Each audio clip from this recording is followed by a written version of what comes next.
What's up everyone? Today I'll be quickly going over orbiting and other methods for killing mindless titans in Attack on Titan Freedom War. I'll upload a video on how to orbit the other titan types soon. I'm just trying to get this video out before I go to bed. So some quick notes, I will not be using any upgrades in this tutorial apart from Impulse at the end. I also don't use shift lock and recommend that you go ahead and rip that band-aid off now if you're going to get into this game. Free camera is just better, I'll leave a comment on why. Another quick note, you can correct bad hook placement by just using your other hook. So if you put your first hook a little too far to the left, just use your right hook on the opposite side, which will leave you right where you want to be, lined up with the nape. And just to say this ahead of time, yes, you do have to be boosting while slashing the nape in order to kill the titan. First method, go for the blind. If you are just starting, I would practice what we call the cadet and go for the blind. This will help you get used to the ODM movement in this game. Now you can get mouth grabbed. You should always aim for the forehead area, not exactly their eyes. Now for the positives, it's effective for hordes and it's pretty safe to go for. Now for the negatives, it costs more blade durability and you kind of look like a loser. Now you may notice in some of these examples I'm slinging myself a little further than I need to after I blind the titan. An easy fix for this is to just not boost whenever you're trying to get behind the titan. That way you won't sling yourself as far. Next method, normal orbits. Now we're on to what you want to see. Normal orbiting or shoulder orbiting is when you use proper movement to rotate around the titan and get the kill. You want to hook onto the torso area first and then hold A or D. The titan should start its swinging animation. During that is when you hook again on the titan's nape and get the kill. Now you may not always get the perfect orbit, but this can be corrected by simply continuing to hook around the titan until you get behind it and then you can get the kill. For the positives of this method, it has a low blade durability cost, it's fast, and it looks cool. For the negatives, it's hard to do with houses in the way and it's easy to get grabbed with bad spacing. The third method is the low orbit. This is just like the normal orbit, however you'll be hooking onto the titan's legs instead of its torso. You first want to hook onto anywhere on the titan's legs, then hold A or D to orbit around them. You don't need to worry about when the titan is grabbing for this move, just get behind the titan. Once you're behind the titan, hook onto its nape and kill. The positives for this move is that it's safer than a normal orbit because the titans have a harder time grabbing you and it still looks cool. The negatives for this is that you're going to be low to the ground. This is less effective with stompers and divers nearby. The titans can also reach down and grab you, however the hitbox for this is much easier to avoid compared to their normal grab, and getting stepped on by mindless titans still does damage.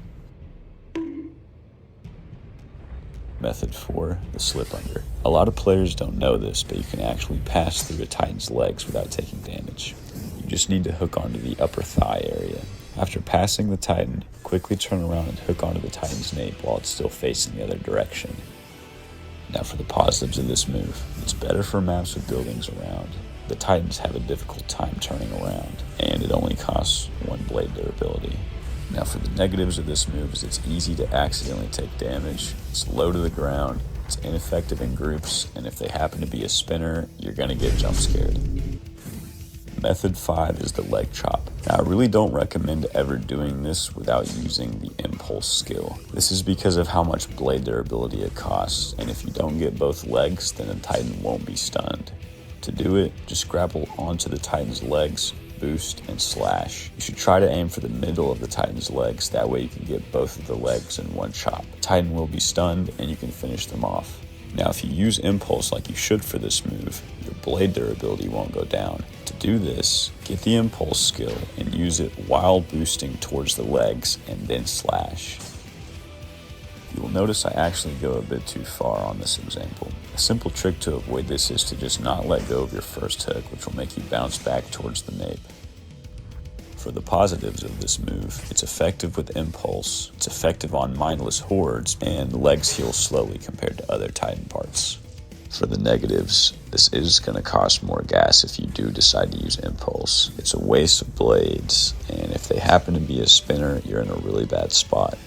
For method 6, we have a move that most people don't normally use. This one is unorthodox, but it's another way that you can get behind a titan.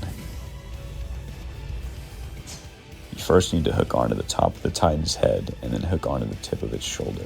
Once you pass the Titan's head, turn around and hook onto the Titan's nape and get the kill. Just like the other orbiting methods, you may not get it perfect, so you can keep hooking and rotating around the Titan to correct it. For the positives of this move, it's better on maps with buildings in the way if done perfectly, and it has a low blade cost.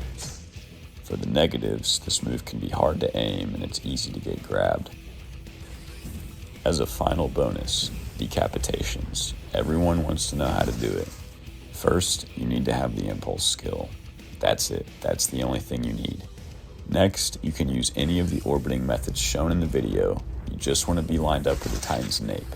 Now, when heading towards the nape, use the impulse skill, slash, and you'll decapitate. You have to be boosting while impulsing for it to decapitate. Do not let go of boost. Just like with the legs, this costs no blade durability. It also resets your impulse cooldown.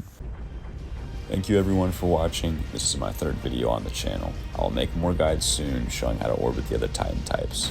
Check out my other video on AOTR, an upcoming Attack on Titan Roblox game. You can join my Discord and be in my videos too, just like my friend who was running around in the training room during this vid. If you are interested, the Discord server is in the description below. The server doubles as my regiment server for AOTR, so I hope to see you there.